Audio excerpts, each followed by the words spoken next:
Hi guys, this is the Calling Out Show. I'm Ben Macha. And I'm Sean Francis, and today we're going to be calling out transport. Recently there was a train breakdown and like a lot of people were affected. There was two lines. I was affected, son of a bitch. Where were you at?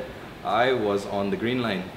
Were you guys affected? Just comment below. Yeah, so apparently there was two lines that fucked up like simultaneously. The red and green line amidst a whole bunch of other disruptions. This is the worst one like of yeah, this is a landmark breakdown. It is it's pretty much the biggest one that we've had in recent years. And not only were the trains affected, but it had a big effect. Yeah, it spilled over to like the roads and like it spilled over to the roads. It spilled over to taxis. It spilled over to Uber even. With some people like surcharging them. Yeah, with bills going up to the $200. Okay, so at the same time, right, I want to give a huge shout out, a huge props, and a huge thank you to all the beautiful Singaporeans out there who did just amazing things. Like spontaneous carpooling and... Yeah, spontaneous carpooling, spontaneous taxi pooling, yeah, I mean, I'm really glad that I live in a country with beautiful people like y'all watching and everyone out there as well who helped out when fellow Singaporeans were in this period of fuck up. Yeah. It's a pretty uniting experience. It's like could have been a secret SG50 initiative. Yeah, 2 weeks later. Yeah, 2 weeks later we're gonna have a letter from the Prime Minister's office saying like, oh yes, it was secretly an initiative. It's SG50. Okay, Singapore is basically turning into like a 50-year-old auntie that has a hoarding problem. Okay, you don't need to open. Okay, it's like just think about like people who hoard animals. Okay. We all know that there's always a good reason to adopt that cute little puppy Scruffles with a little patch over the eye. And yes, we all know you have reasons of why that puppy is going to make things better for you and everything. But the thing is, if you have another like few hundred other puppies around that are already starving and not really guarding your house, just look at Scruffles. That's an amazing analogy. Yeah, I mean, if you can't get your trains in order, maybe it's time to stop making new lines, you know what I mean? Like, let's fix the ones that we have already, because we apparently can't deal with them very well. But more is good. Yes, more, yes. SG50, excellence. Quantity, not quality. Yes.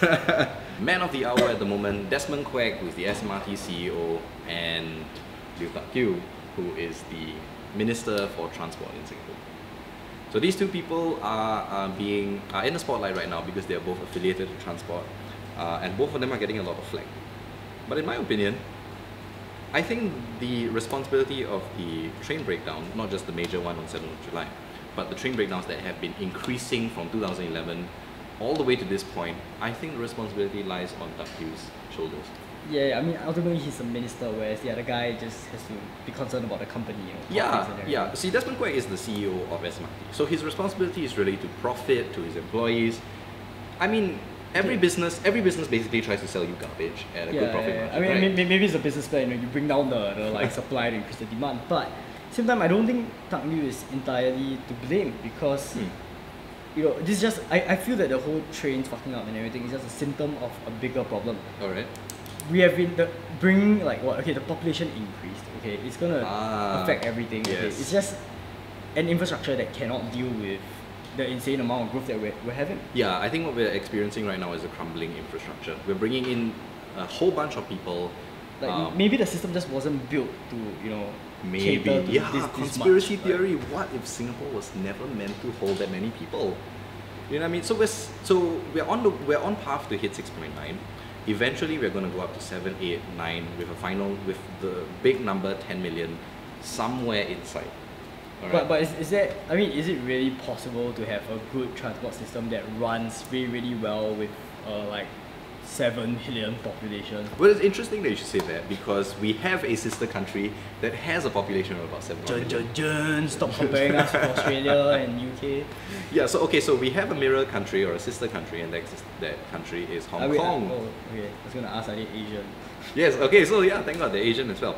So Hong Kong's train system is called the MTR.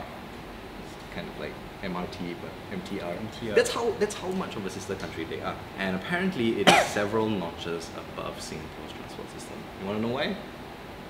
They've got very good Wi-Fi. I would actually say that that's true. Oh, they have a Wi-Fi station. I mean, can you charge your phones there? I believe you can. I mean, from the videos that I've seen of transports of Hong Kong's transport system, there's a whole dock there with a bunch of computers where you can Facebook, you can use the internet. You get fined for that in Singapore up until recently. Up until recently. Yeah. But here's the amazing thing about Hong Kong's transport system. Trains come every minute on the minute with a 99.9% reliability It's rate. like 5 times faster in Singapore on like a bad day. Yeah, I don't know, like what's the like what every 5 minutes you get a train or Yes, every 3 yeah. minutes? In Singapore, it's 6 minutes for an off-peak, for off-peak, and I believe 3 minutes for peak hour. So I think if we do a simple comparison to Hong Kong, we can see that they're clearly doing something right. And if you don't believe me, pause this video, open up another tab, go to YouTube, just search Hong Kong rush hour train, and you'll see their rush hour literally looks like Singapore's train system at 2 p.m. Like in an an afternoon. off-peak. Yeah, it's amazing. I was shocked when I saw that. Yeah, I mean, if it's really that good, we should just take some pointers and learn from it. Since we want to head to, apparently we want to head to like a 6.9 population. Yeah. If we are headed there and Hong Kong has a 7 million. Oh, by the way, Hong Kong services 5.5 million commuters on a daily basis. Holy shit, that's like our current population. And that is our current population, so they're dealing with more people, more load, more infrastructure than Singapore. But they have... But we have the highest paid politicians in the world. Why like, this is not fair. You know, we've tried, like, you know, they tried finding them. Isn't they that tried- what we pay ministers millions of dollars for? To solve issues? We have the best government in the world. Why can't we have the best transport system in the world? It's getting to a point where it's just utterly depressing, you know what I mean? I have no issue with problems whatsoever, because every country, every institution, every corporation, every group has problems. But the steps that we are taking to overcome these problems are just asinine. What did we do? We forced Saw to resign back in 2011. We fined SMRT a couple of times. We had Desmond Quek come out and say that he's very concerned. And I think we we have need- renovations on the trains. I mean, but they're not working, you know what I mean? No, we need It's- a proper deterrent. Yeah. Caning. Yeah. It's been proven to work. It deters people from committing crimes. That's why we still cane people in Singapore. They Caning should- the ministers. Yeah, like whoever's in charge, right? You count how many breakdowns you get in 1 year, Okay. and then that's the amount of strokes they get at the end. Yeah, I'm pretty sure that would do something. They will be motivated to not fuck up. Yeah, my big issue is that I'm looking at it at it's been a problem for 4 years, minimum. Okay, we could go back 10 to 15 years, where we've also had problems with transport, but it's been a problem for a long time, and we're not seeing any form of improvement. We're not even seeing steps or plans being taken that are constructive or concise or effective at improving the transport system. And another thing that I find seriously depressing about the entire system is that while this big fucking mega issue is going on, transport fares are still going up. How does that work? In what world do we get worse and worse service and pay more and more for it? What? And they're actually earning more money now. And they're posting record and shit. profits, you know, record bottom lines. What kind of a universe does it? Is this really fair to you, Singapore? Do you deserve to pay more for more train fuck-ups? I understand about rising cost of living and inflation and all that, you know, but we're bottlenecked. I mean, we're getting to a point where the water is really up to our noses. It's hard enough to get by, you know. The income disparity is getting higher.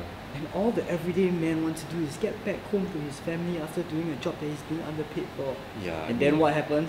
Train fucks up. Train fucks up. And they go to the train stations when it's not crowded going, yup, it's moving. Yeah, you know, I try to be lively on this show and laugh about things, but this is pretty depressing. Like. this is just utterly depressing. I mean, you can't really blame the people. They can't really do much and actually go down on the ground and fix the trains. But the guys who are being paid to do it, should do it.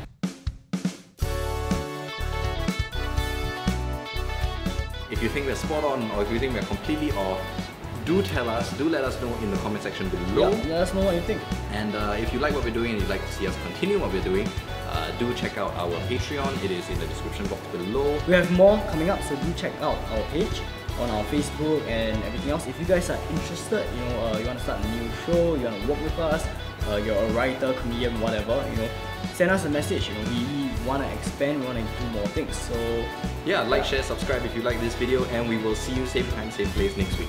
bye.